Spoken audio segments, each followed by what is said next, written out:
Welcome to the Haunted Hacker podcast. This is the end of June, and this is my fourth one for the month. So I packed in once a week for the whole entire month in 1 week. So it's been pretty awesome. Tonight we have a really awesome guest. I'm not going to steal his thunder. I'll let him introduce himself after we talk about the news. But he is the face and voice behind the Barcode podcast, which I'm really excited to talk to him about. So anyways, news really quick. Working on a couple of speaking engagements, working on another guest for the show mid-July. I'm working with this PR firm, which should be pretty interesting. He's a retired Navy officer that did some crazy stuff in the military. So we'll dive into him later next month. Really looking forward to that. Other than that, not a ton of news. One big piece of news for Hackers for Vets, we got our first donation this week. A large donation. I won't disclose who it was yet because they're putting together a whole PR thing about the release and about the donation. So Hackers for Vets is a real thing, and we now have money to start giving back. So I'll be opening up submissions for potential candidates for the awards really soon.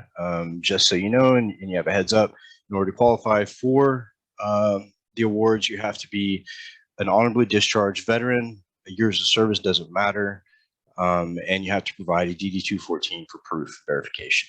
And of course, you can black out all of your DD-214 except for the name, date, and honorable discharge. Other than that, write a letter. Let me know why you deserve to have the award to help you get into cyber and kind of what you did in the military. And I'll put all this together, review them, pick the one, boom. We have our first award. So I'm really jazzed about that. Okay, so without further ado, and I won't waste any more time, tonight we have Chris Glanden on, who is the Barcode voice. And I'm really excited because I was looking through the podcast and I was looking at some of the guests you had, and some of the guests have been really phenomenal. I think we have a couple guests in common. But yeah, I'm really anxious to hear your story. So Chris, why don't you take it away? Tell us about yourself. And bro, thanks a lot for being here. It means a lot. Nah, man, thank you. The Haunted Hacker, man. I made it. I officially made it. No, thanks for having me on. It's an honor to be on the show, man. I'm a big fan of your show as well. And it's crazy because not too many people hear my story. I'm normally on the other side, and I'm talking to people who have these amazing, phenomenal stories, and I don't get to talk about mine too much. And it may be because mine is not as dramatic as theirs, but I'll tell it to you anyway. Absolutely. So I came up through IT. Growing up, I was always into tech. Tech was always a part of my life and what I enjoyed doing. And I think that professionally, I decided to go in that direction in the late 90s. I was a warehouse worker at the time, and I had my first kid. And I was like, man, I can't support my kid making minimum wage. My apartment at the time was like $400 a month, plus food, plus my phone bill. And I was like, this is not going to cut it. So I think I looked in the newspaper, and this small local cable company was hiring, and they were hiring for tech support. And I was like, you know what? That sounds cool. And yeah, well, at the time I didn't know. I was like, man, let me go check it out, because I wanted to get into a big firm, and some firm that was established, because I needed that job stability. Right. So I went in and I interviewed, and the position was for tech support, and I think it paid $11.52 an hour. And I was like, shit, I made it. And I got that job. I was like, I'm done. This is it. Plus free cable, half off pay-per-view, like bonus. Right? Yeah, forget you. I don't think I went back to the warehouse. I just said, look, I'm not coming in anymore. Let's go. And so I was doing tech support. I was supporting the internet service, which has just rolled out. I was supporting digital cable boxes, which just rolled out. So it was on the technical side, but it was a new technology for me. So it really put me on the front line of cutting edge technology. And Comcast ended up acquiring this company about a year later. So when they came in, things really accelerated. So I really got exposed to a lot of different technology at that time. And it's ironic because I was also learning at the time, how to hack these cable boxes, how techs would show me how to hack the filters, the hardware filters on the pole outside to get free HBO. Yeah. And it's ironic because this was long before my security career kicked off. Oh yeah. So now I think back at it, I was like, man, was that the seed that planted my interest? I don't know. But I really enjoyed the technology piece. I enjoyed the troubleshooting, and just getting into the unknown and helping people fix problems. And I think that was my passion then. So I stayed with it, but I eventually morphed more into the IT space. So from that, I ended up doing help desk work. I did desktop support work, software support work for a startup software company. Yeah, that was crazy. But they did have a beer fridge, which was the first time I had a beer fridge at work. True bonus. And you're like, I made it. Yeah, and I was like, I really made it. Because you couldn't do that back then unless you were a startup. You can get away with it. Yep. And this may have been like, 2006 or 7 at that point. But then, I was getting introduced to different technologies. Like at that software startup company, everything was built on Gen 2 Linux, which nice. I've never even touched Linux before. And to be able to start building servers off Gen 2 Linux, it was like, I started learning the syntax, and it was really a learning progression for me. For sure. Then around the 2012 timeframe was when I shifted my focus to security. I've worked with security individuals up until that point. When my friends in security were talking to me about Backtrack, which was formerly, old Cali, school. Old school. And I'm just like listening to him tell me what Backtrack is doing and what he can do. And he was like, yo, you want to steal your neighbor's Wi-Fi? I'm like, nah, I'm good. But it was like, it's, it gets you thinking. It's like, it's different. And it was more than technology for me. It was layers to it. It was the technology. It was the social aspect. It was the enigma of security and the illusion of things. It was all new to me. Although I was about to say the illusion of security, I think, is what really gets people going too. The illusion of security and just not knowing how things are done. It's like you're an illusionist. Like, I want to know more. I want to know how you did that trick. So I think that was just the most captivating for me, to be able to peel back those layers and see how these tricks are done. So lucky enough, I was good friends with someone in security at the time who left the company I was with to go basically start up a security department at a small bank here in Delaware. And he knew I was interested. He said, look, do you want to come with me? And I'll bring you in. And I knew at that time, if I tried to get into security, it would be a harder task for me than to be able to help, have him help me get in. So he brought me in. I was a level 1 security analyst. This was 2012, and I was hooked almost day one. I think day 2, they said, "You want to go do some training?" I said, "Yeah, I'll go do some training." They were going to send me down to H4unt3d in Atlanta. Nice.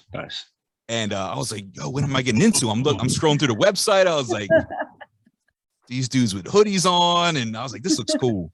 And it was called Angels and Demons. Angels and Demons was the theme that year. I was like, "This shit looks cool."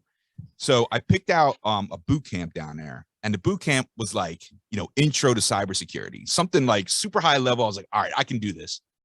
And like a week before H4unt3d started, they called me and said, "Look, that class got scratched. You got to pick something else." I was like, all right, well, tell me what else I can pick. And there was like advanced forensics or the CEH. I'm like, you went for the CEH, didn't you? I went for CEH. And I think it was CEH version 8. Wow. Yeah, it was like version 8. And so I went down there and it just opened the floodgates. And I'm just hearing terms I've never heard before. They're like speaking foreign languages and writing hieroglyphics on the board. And I'm like, I don't know what you're talking about. But I learned enough during that time that, and I fell short on the exam. But not by much. But I came back home. I knew what I had to work on. I put my mind to it and I got it maybe a month later. So I think it was a good thing that happened, because then again, it started opening my mind a little bit more. But yeah, been hooked ever since. And it just, the train hasn't stopped. It keeps on rolling. So that's pretty awesome. Yeah, that's my story, man. I think a lot of us start off in support of some sort. My very first job was actually with Jason Street. We worked in the same location, the same office, same floor. We didn't know each other, but we worked for a software support company. And I think my support career lasted all of about 3 weeks, maybe. When they finally realized that when I had to put people on hold and throw my headset down and cuss people out, that it probably wasn't meant for me. So they put me into beta testing, which I thought was really cool. But the support world, I don't think you can legitimately be called a security professional unless you've had to endure at least a year of that nonsense bullshit that people deal with as support. To me, that's hell. Like, yeah. I don't know how I got through that, but when I get the call and an older gentleman, bless his heart, got a computer for Christmas and he's got the drink tray open and the pedal on the floor, I about lost my shit, and that was it for me. I was like, I'm done. Either I'm quitting or you got to find me something else. But yeah, it's really interesting. The CEH, I think I was version 1 of the CEH. I was one of the very first classes. Jeez. Wow. I was really disenfranchised with that though, because when I went in, I took the class just because my boss at Verizon, Jim McConnell, a lot of you guys have seen him on the podcast, great dude, decided to pay for it, said, hey, do you want this? And I was like, sure, I'll take it. But when I got into the classroom and they were messing with the Donald Dick, which is a hacking tool from way too long ago, that and the Unabomber, the mail bomber, I thought, this is probably not the right server. Because of the fact that it was so old school and it was so click, point and click. Yeah. And to me, the whole course seemed like clickbait. Yeah. But from that point on, they've gotten a lot better. Of course, they've had their issues over the past, but who doesn't?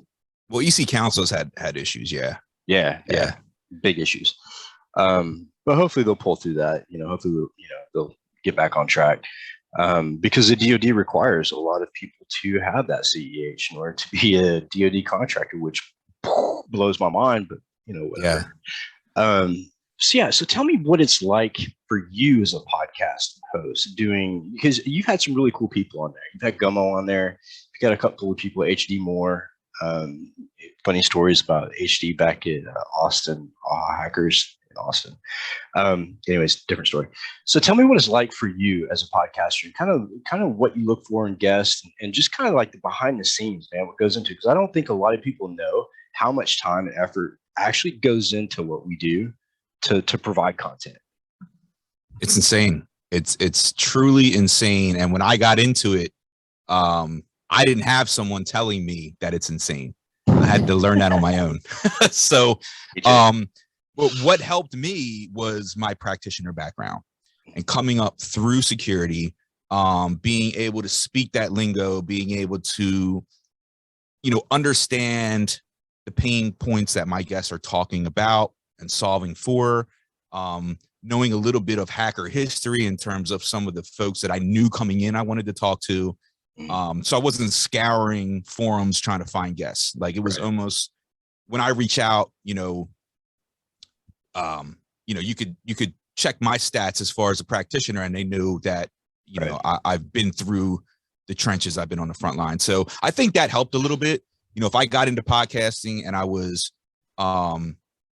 doing a horror podcast or something like that, it might be a little bit different. And, but yeah, I mean, coming into it, I started my podcast not long ago. I mean, it was during the pandemic.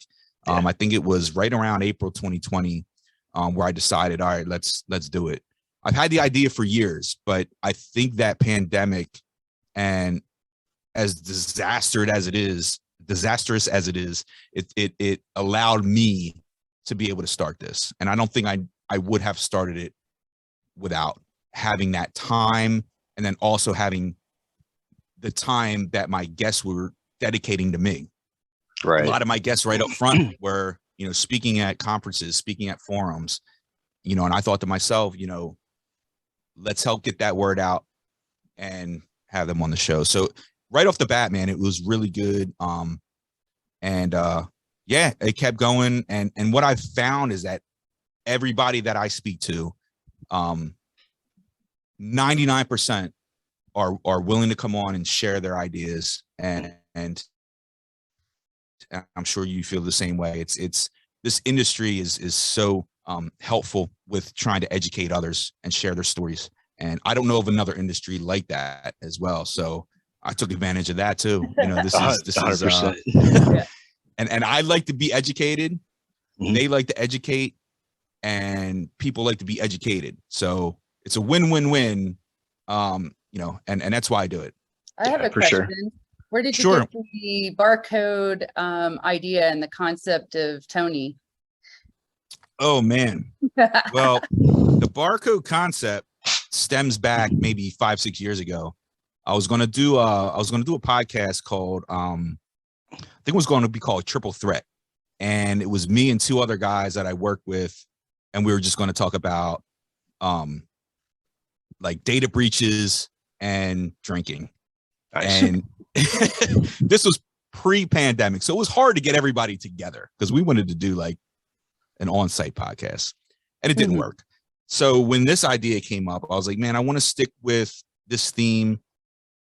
And going back to the whole concept, the concept spawned from the lack of interaction during the pandemic.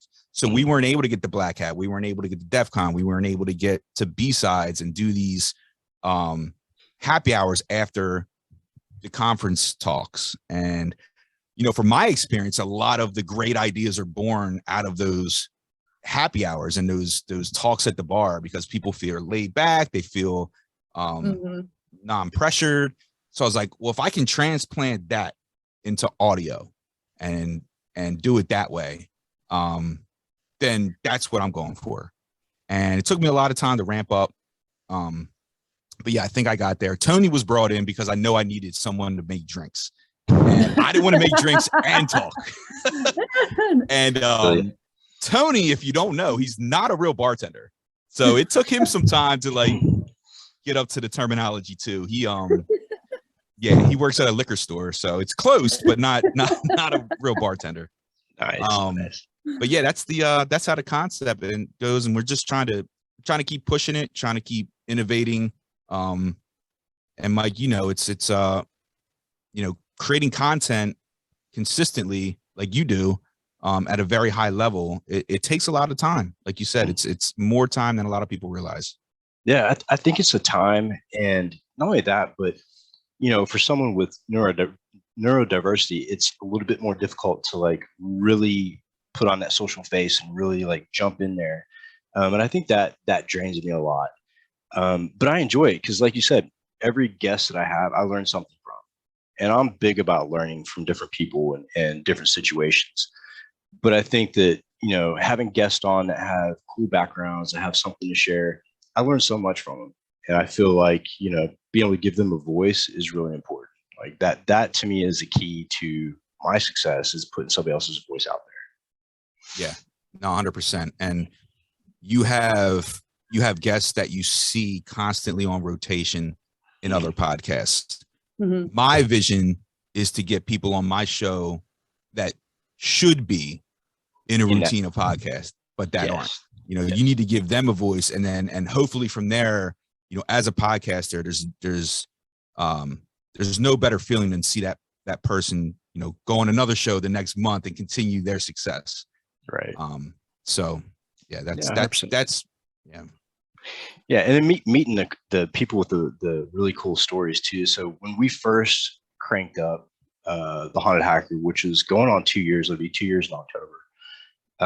We had guys from my past that were on the show, from my my colorful past, which was really interesting because a lot of them didn't get along, and we ended up there were fights, there were arguments, there was threats. I mean, when you deal with that type of person, that type of group, and that sensitive situation, it never fails. There's always somebody who gets pissed off. I think at one point I had Sebastian Dante Alexander on my show, and him and another guy went at it over who the real, Sebastian Dante Alexander was, who he is.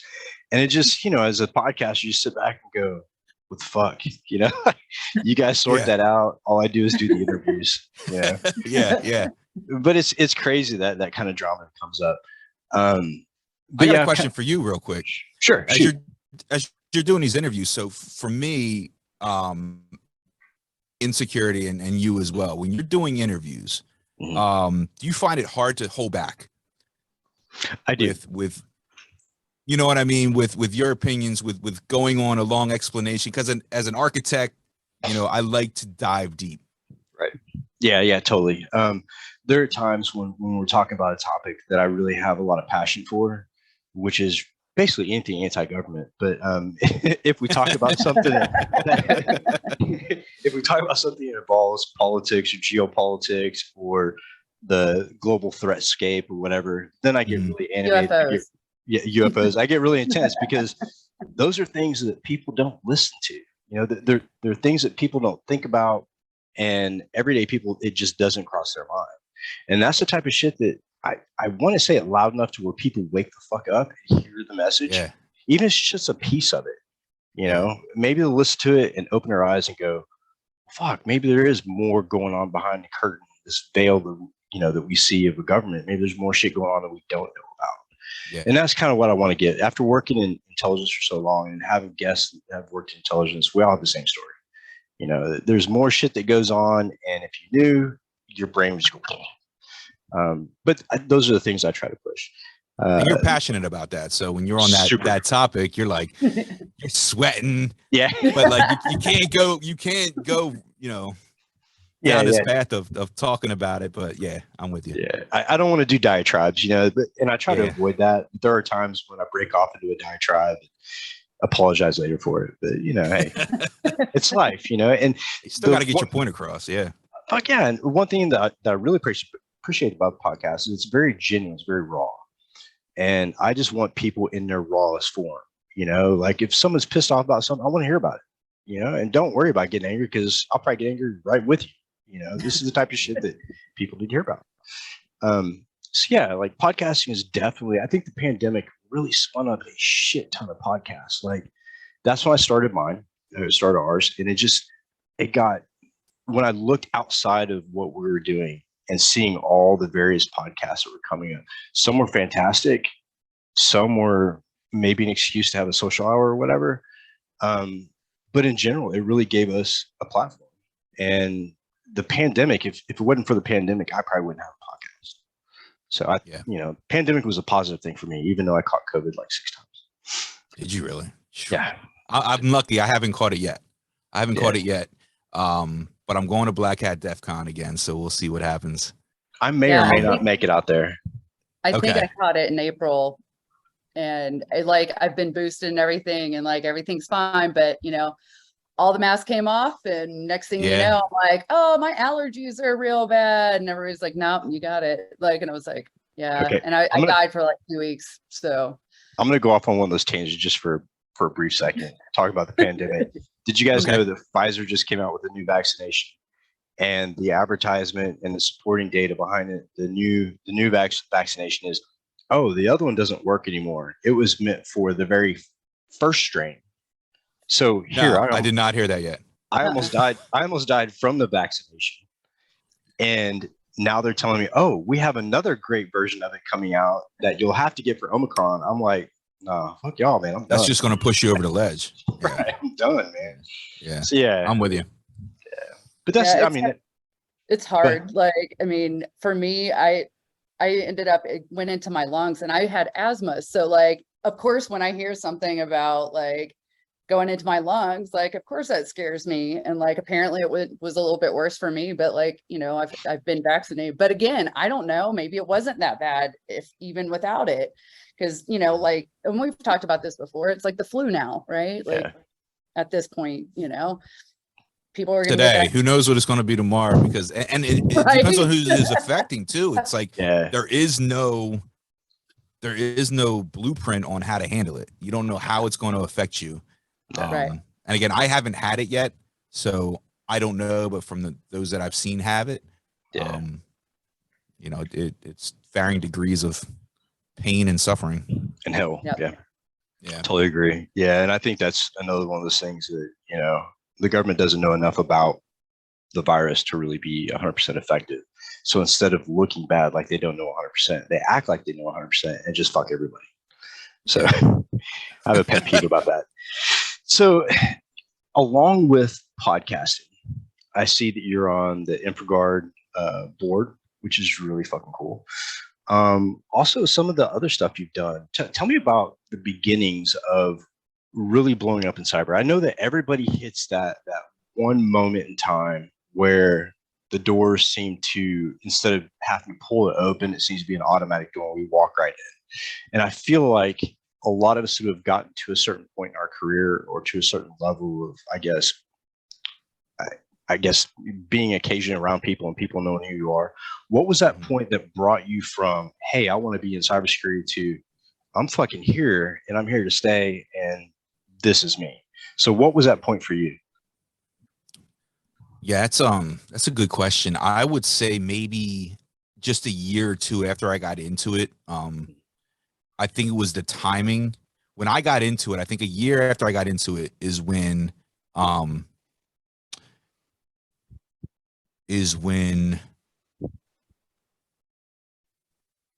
ransomware really hit. Like ransomware hit, Silk Road hit, Deep Web hit, Bitcoin hit. So I was always interested in it, but I think like within the year that I got into it, things were taking off, and it just really captivated me on what was happening. And it didn't feel like a job anymore. I think that was the threshold that I crossed where I would come home from work and read forums on security and be truly interested in it. And even to this day, I mean, Mike, you and Kim know that I'm on LinkedIn reading articles. I'm reposting, you know, 3, 4, 5 a.m. And it's just one of those aspects that, you know, I feel like it's no longer a job. And I think once you get there, then you've really made it. Yeah, I totally agree. You know, I tell everybody it's really weird for me when I meet somebody new and they're like, oh, hey, I love the podcast. And I'm like, wait a minute, you listen to it? Like, you really sit down and listen to that shit? And people are like, yeah. And I think that still shocks me that people are actually want to hear what I have to say. Do you still have that same? I do. I call it imposter syndrome, just like anybody else who's a public speaker. I think podcasting, you have that same imposter syndrome where how did this happen to me type deal. Yeah, I do too. And the way that I circumvent that is just being able to discuss things that interest me. And I almost put everything else to the side. So like me and you have a conversation. It's about what I'm passionate about. It's about what you're passionate about. And the outcome of that, someone is benefiting from. And it's almost, I have to have that mindset, because if it comes to a point where it's not that, I don't think that you should be doing it. Right. Yeah. Another thing too is Jason Street told me one time before I spoke over in England, you know, I get nervous before every podcast, before every public talk I give, no matter where it's at.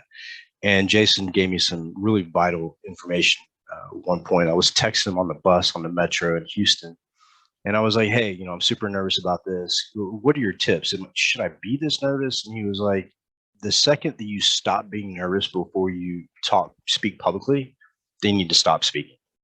Because at that point, it's no longer passionate for you. The reason why that you get so nervous is because you care so much about it. And I think it's really important to be able to recognize when that is, you know. And for me, like, I think this past year has been up and down, right?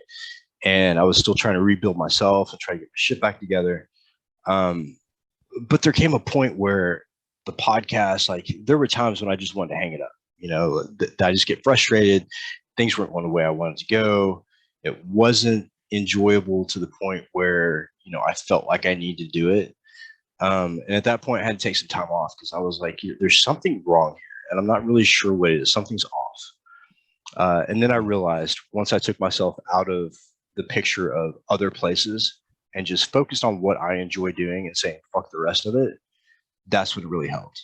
And I think that it came with a cost. I ended up walking away from some chat servers for a while and just focusing on where I wanted to go, what I wanted to do. Not so much where the group wanted things to go, but fuck, I started this, where do I want it to go? Yeah. Yeah. So, and it's not necessarily you're going down the wrong path. Right. You don't want to go down the right path for the wrong reason. Such a fast speed and get burned out either. Exactly. Yeah. So there's nothing wrong with taking that step aside, taking time off, and coming back. Yeah, well, I call it you're either pivoting or you're just stepping back and going, okay, like you can pivot and keep going, or you can pivot and say, I'm not going to go that way because that's not my goal. That's not my goal. Yeah. Like, so yeah, I mean, I pivot all the time. Yeah. Well, and like you get in this mind frame that you got to keep going, keep pushing content, keep pushing content. And, a lot of times, like you keep pushing content, but you could be missing something. Right. You could be missing that next innovation that may take you some time to realize. And so, there's nothing wrong with that. I've done it. Absolutely. Yeah. And that was one of the things that I really had to learn for myself is you can't push yourself to create content. Like it has to come from a natural place. It cannot be something that's forced because it shows in what you do. And I realized that when I look back at some of my interviews, I was like, that was a pretty shitty interview. But then I realized it was during a period of time where I just didn't want to fucking be doing it at that period of time. Yeah. But as a content creator, for me, the biggest battle is staying relevant, right? In the early days, I didn't want to miss a podcast. I didn't want to go a week without a podcast because I felt like if I did, I would lose that traction. I would lose that relevancy and I would lose those listeners and I'd be right back to square one. And I felt like people expected me to do a certain thing. Did you ever go through a period of time like that? I did. I forced, weekly podcasts up front because I felt like in this industry, that's the cadence that I had to follow. I felt like if I did any longer, beyond that, we would be talking about a breach, and I didn't want to put that out months later. And you know how aggressive our industry is with the timeline. So, I still do that. A lot of times I'll put content out when I can put it out, and that's really what it comes down to. I still have full-time work. I have 3 kids, so it's really difficult for me to put out an episode, faster than that. Yeah. I would love to, and I try my best to do that. But sometimes it is it is once every 2 weeks. But I want to, I focus on quality too. Like, yeah, I want to be able to deliver quality, and I'm not going to rush that. So yeah. And I think that's where I love supporting Mike and the Haunted Hacker because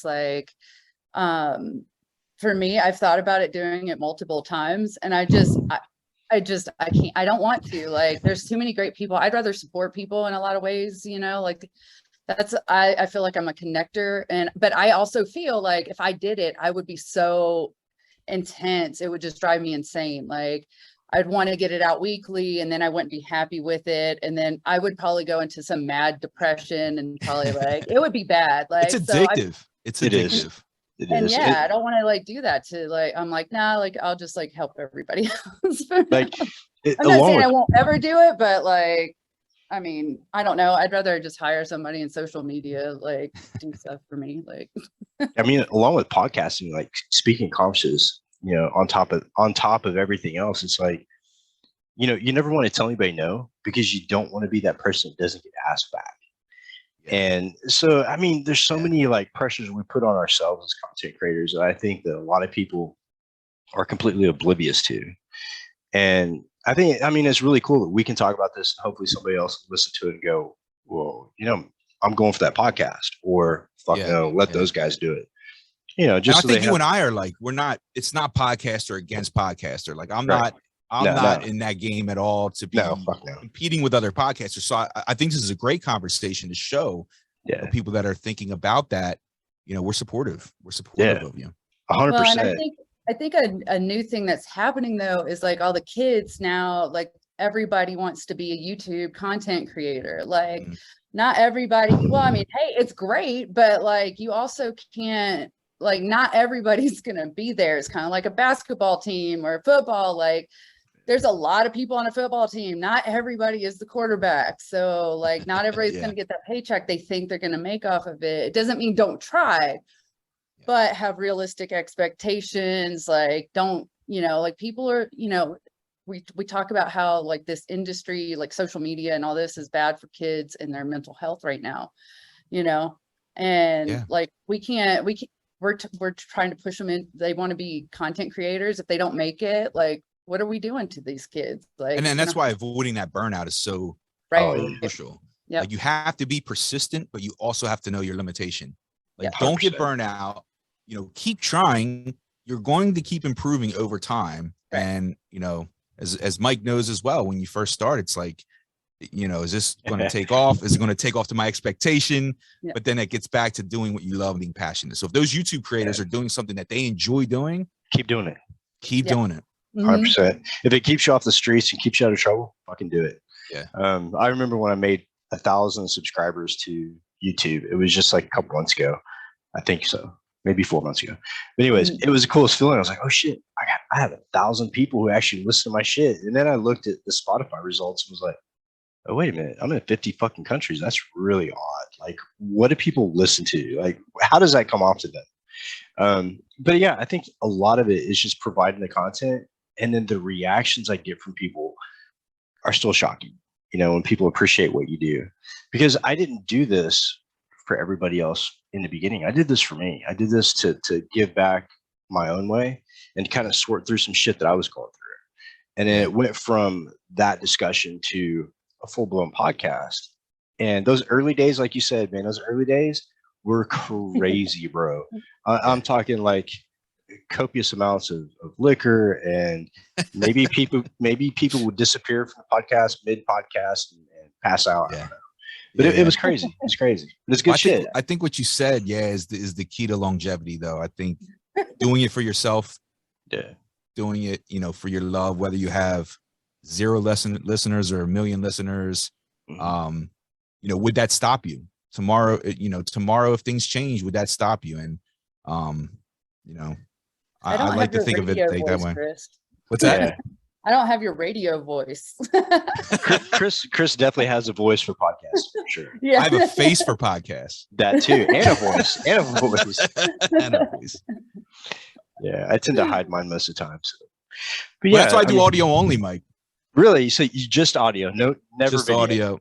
So I have done some LinkedIn Live events.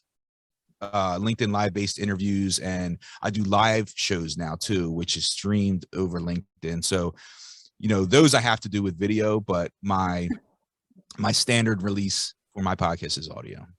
Yeah, see, I was thinking about that from the beginning. I started off with just video and audio on YouTube. And then when I found PodServe and realized that I could have it across all the streaming platforms, I'd already started the video piece of it. And I was like, wait a minute, maybe I should switch back to just audio. And then TechStrong picked up the video, and I was like, well, fuck that. I just couldn't get down with the editing. Like with my concept, it would be an insane amount of time to edit video. Like I struggle with the audio piece. Right. But every now and then I still do audio, or I still do video. If it is ever, I was ever able to parlay this into full time, I get more into video. I'm doing a documentary right now, which is video, but it's taking way longer than what I wanted to. Are you doing it yourself or somebody else? Yeah. Oh, cool. What are you doing it on? I'm doing it on the intersection of AI and cyber. Badass. And the future of AI and cyber. So, but but yeah, it's coming along. It's just like I said, I just don't have the time to put into it as I want, but it'll get there. Yeah. I mean, there's never enough hours in a day. I mean, all the stuff that I do, I wish I could add another 5 hours to the 24 that we already have. Yeah. Just so I can get more shit done. Yeah. But yeah, so what do you do to balance yourself outside of work, podcasts, and all the good shit? What do you do for Chris to keep that balance? That's a small window. that's a very small window. Right. So I have 3 kids. Let's see, 23, 14, and 5. 23, bro. 23. Yeah, 23. You're like 23. No. How's that possible? No, I'm far beyond 23. So yeah, my youngest is 5. He keeps me young. And on your toes. on my toes. So yeah, that's pretty much where my time is dedicated to. Outside of that, sleep 2 or 3 hours a night and I'm good to go. Are you teaching the 5-year-old stuff already? What's that? Are you teaching the 5-year-old stuff already? Like getting him into different stuff? Like, soon. Yeah. Soon. Yeah, very soon. My nephew just turned 8 and like he's all into tablets and gaming. Okay. What he thinks is gaming, and he watches content creators, even though he doesn't play the games like Roblox. I mean, he plays Roblox, but oh yeah, it's interesting. But I'm trying to like slowly, like I just got the backdoors and breaches. He won't be able to play it, but I want to like start showing him those things. Oh, that's like, the Black Hills. Yeah. Like, and that's awesome. like I have like their little magazine or whatever. So like I get it, and like I'm gonna show him and just kind of get him, because like part of it is I talked to his mom about like, hey, like what are you doing for that? And she is good like about locking some stuff up, but she complains about how hard it is. But she goes, I know it's supposed to be that hard, but God, but at least she's doing that, and a lot of parents don't. But I mean, this is where they're going at 5 and 8. Like my son, my 5-year-old he'll watch content creators, YouTubers. Yep. And I think that's just taken over TV. Like that is TV. Yeah, it's become TV. Yeah, for sure. So Kurt Swiesdak, he was one of the guests on the show last year. Good friend of mine. He was actually on Mr. Beast, an episode of Mr. Beast on YouTube. Oh wow! I was shocked. I was like, wait a minute. Mr. Beast is like the #1 YouTuber. Yes. So Kurt's former FBI. Oops, almost dropped my cat. Darn lucky. Yeah, Kurt is former FBI, and they had him on Mr. Beast, and Mr. Beast was being chased by Kurt, which is pretty cool. And at the end, Kurt caught him and got like a ton of cash. But I mean, yeah, Kurt said that it's legit. Like the production and all that stuff is really cool. I had no idea who Mr. Beast was until I talked to one of the kids, and I was like, "What? Who?" Yeah. But Rogan they love that had stuff. him on his podcast. Oh, so really? I learned about him through Rogan. Nice. And then I'm looking him up. I was like, is this really the #1 YouTuber?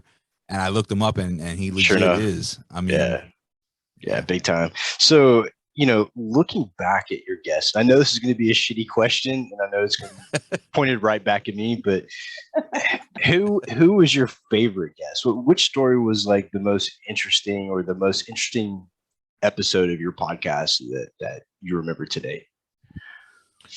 I'll give you the one top of mind. How's that?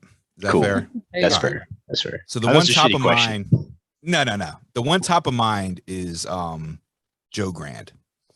So Joe Grand was on my show maybe a year ago. And he goes by the name Kingpin. He's a hardware hacker, and he helped start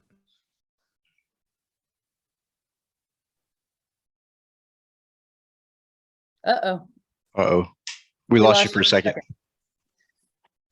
Kingpin just took you down. We can't hear you. Your audio's muted. Can you hear me now? Yeah, we can. There you go. Oh, that was weird. Yeah, you froze right as you said Kingpin. Oh yeah. So he goes by Kingpin. He helped found Loft Heavy Industries. Nice. Back in the 80s. So he's like super into hardware hacking, and a super cool dude, man. Like, super great personality. And we just got to talking about hardware hacking. And at the end of the interview, he was like, man, I got to fly out to LA tomorrow. I'm filming this, I can't talk about it, but I'm filming this show and it's going to be big. It's going to be big. Just keeping, bookmark my YouTube. It's going to come out. Nice. And, about 6 months later, he sent me a link, and it was a trailer for a show that he's doing where he's hacking Bitcoin wallets. Nice. And he hacked his Bitcoin wallet that had, like, I don't remember how much money in it, but like $1 million in this Bitcoin wallet. Wow. And he hacked it and he got it. And then the reason this is top of mind for me was because last week he did it again. And I think I posted it on YouTube. So if you haven't checked it out, check it out. This Kingpin is an absolute beast. And this guy, he came in, he was like, I got $6 million in Bitcoin on the Samsung Galaxy 3. He was like, I bought it in 2014 or whatever. I don't remember my swipe pattern to get back into the phone. So basically, I won't go through the whole story, but Joe Grand goes in and he basically hacks the Samsung S3, retrieves the swipe pattern from the file system, and I'll let you watch it to see if he recovers his $6 billion. But he's still doing it, man. He's still doing it, and again, just a great, awesome dude. And he's gonna come back. I told him, I pinged him after I watched. I was like, "You got to come back now, and we got to talk about this," because that's what he does now. He hacks Bitcoin wallets for he's trying to get more, because it's not a common issue that you run into, but he's trying to get more into Bitcoin wallet hacking. So anybody out there that if you only have if you take a percentage, 1% off of 6 million, like that's all right, payday. It's a payday. Yeah, for sure. Yeah, and people are willing to pay that because I think it's more common than not. I just don't think a lot of people realize that they have it. People that may have invested it, long ago. But yeah, episode 30, Kingpin, check it out. Definitely gonna check that out for sure. I do a lot of mobile hacking, so I love anything that has to do with mobile phones or any apps on mobile phones. Like that's my bread and butter. I really enjoy it. I think my most interesting guest and the most entertaining that I've had, they've all been really great, really entertaining, but Captain Zap, Ian Murphy, by far the captain, was probably the most epic couple episodes I've done. That man, I mean, his stories and his life in general just fascinates me. And there's nothing better than the old grandpa who's, crazier than a loon, but fun as hell. And that's Ian Murphy. He's not doing too good health wise, but he's a great dude. I think the underlying story with everyone you talk to is key. Like everybody, has their unique path coming through. But just being able to extract that from people, and getting to know them as a person. Yeah. That's important for me to put through to the audience. I always tell people, like, one of the parts of podcasting I really enjoy is making new friends, because some of these people I may not run into, or I may not cross paths with, but the conversations we have, it's like we've known each other forever, because it's a really cool conversation, and they know it's going towards a good cause, and giving back is really important. But on top of all that, I think as podcasters, we're leaving a historical documentation, video and audio of what shit was like for us, right? Cybersecurity is fairly new. If you look back at the medical industry, right, or even medical care, and you look back at some of the old stories about when medicine was first starting out and surgeons were using cocaine on people to numb certain spots or numb them. And there's that little bit of documentation, books and stuff. But think about what's going to be like for us, like 100 years when cybersecurity evolves into something else, and people look back and go, oh shit, we have hours upon hours of podcasts of these people that built all this shit. I mean, to me, I think it's invaluable. You're helping build that archive. But think about what we've been through. And like, I thought about before my grandmother passed, like she was 90 something. I mean, in 90 years how technology has changed. I mean, like we used to 20 have to years. like dial phones on a wall with a cord, and like kids these days are like, what the hell?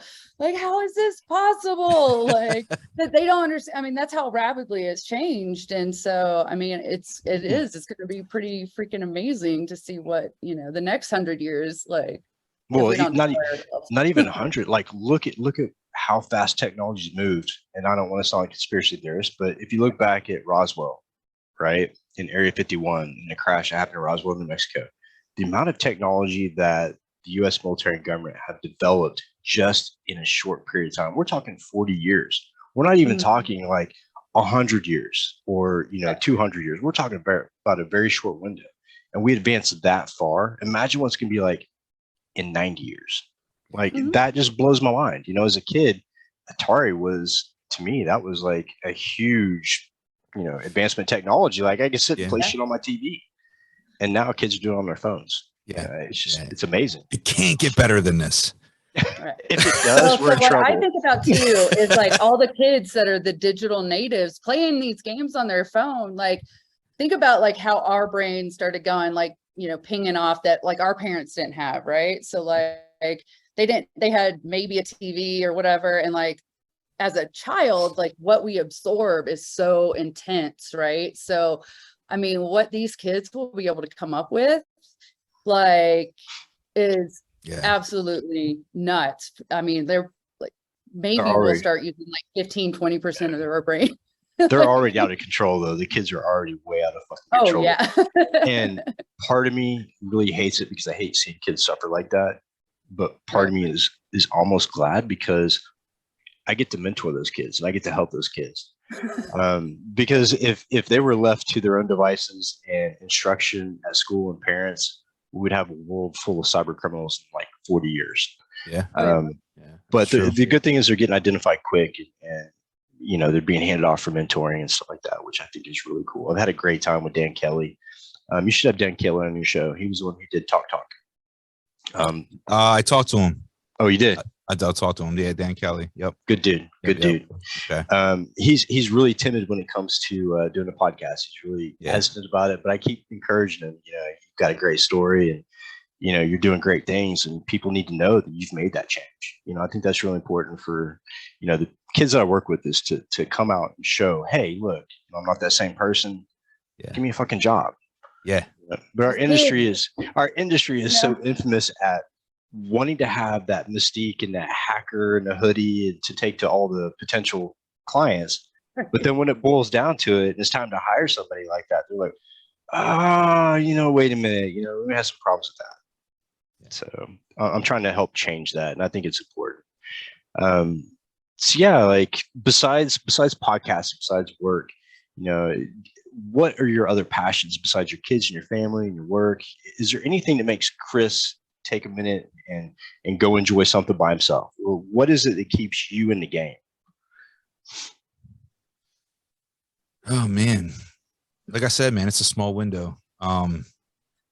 Am I the only one that works 24 hours a day?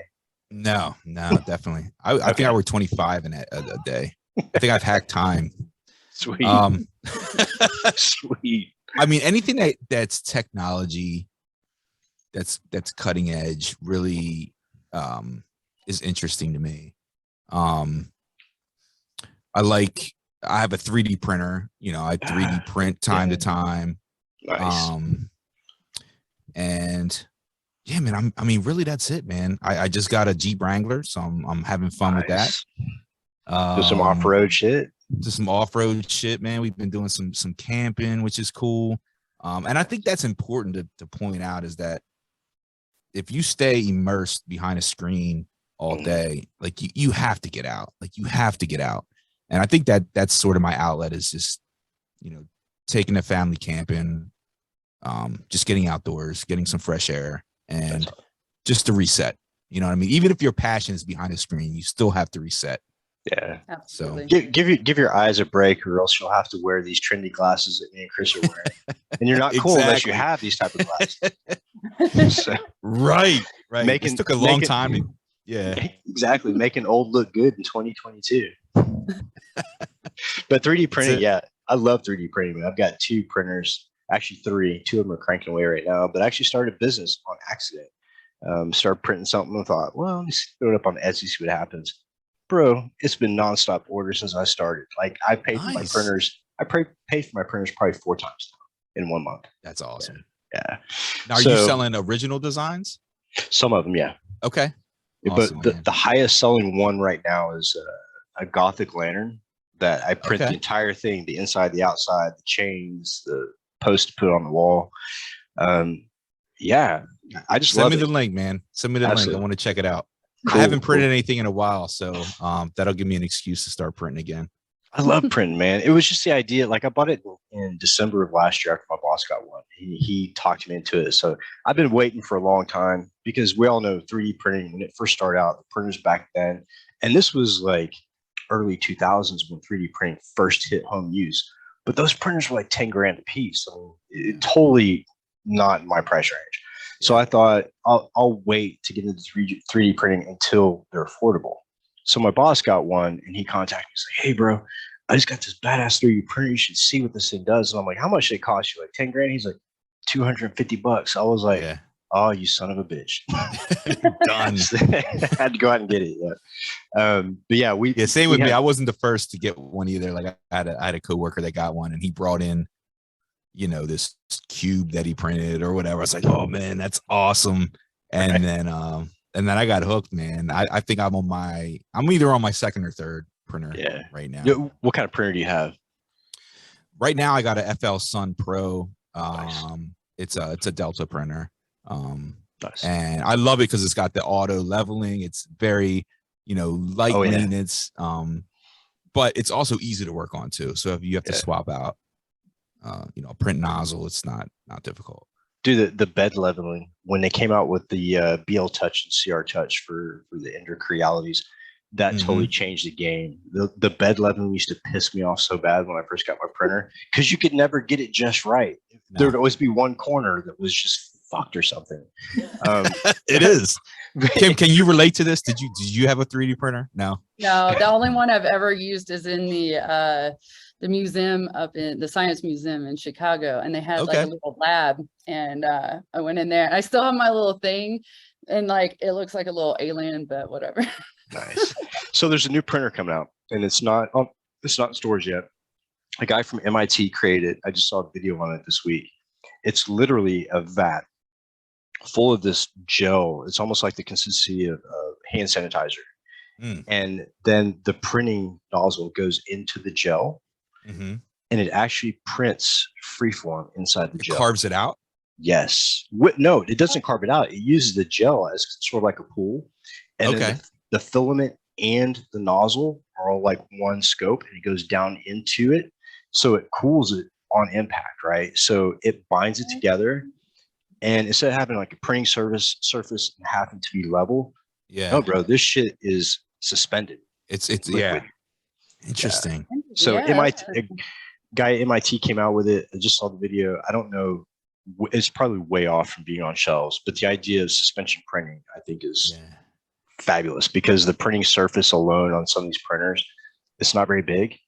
And printing space is optimum for cash. I mean, it's super expensive. Oh yeah. Yeah. Well, and I was going to say that would be a really good use for like, when they get around to that, like the organs and stuff like that they're talking about for like hospital use and, veins and stuff like that. Like that'll be super. You have to have zero error of margin when you're talking about that. So, but I think that's, and you see them, you ever see the 3D printed houses? Oh yeah. Yeah. And the guns and the motorcycles, and all kinds of shit. Yeah. It's insane. They have full on competitions on 3D printed guns, which I thought was just amazing. There's a documentary. I found that. I knew about the guns, like, cause that's, that's been a big thing for a long time. I still want this is terrible. I still want like an ice pistol from like back in the day. Oh. Like the molds or whatever. I just want it because it supposedly works. I'm like, I want to see one in action. Like, how does this thing work? So we're at the end of the hour, and it's gone by so fucking quick. Dude, it's been a pleasure having you on. It's been a real honor to have you. So thank you No, for that. thank you, Mike. Thanks for having me on, man. And I'd love to get you on Barcode at some point. We can Sure, talk man. anti-government or whatever's in your lane, man. Let's talk I'd- hacking androids. Let's do that. Okay. Let's I'm do that. down. I'm down. Yeah, so it's been a pleasure. And if there's anything that we can do for you, let us know. And before we sign off, any last words for listeners or new people in cyber that you think is super important? Listen to Haunted Hacker and Barcode, and Right. you will be That's okay. all that matters. That's all that matters. Do it. That's it. Right on. Well, I'll catch you guys later. It's been All right, great. Chris. And we'll talk to you guys next weekend. Yeah, Thanks, guys. thank you guys. I Bye. appreciate it. Take care.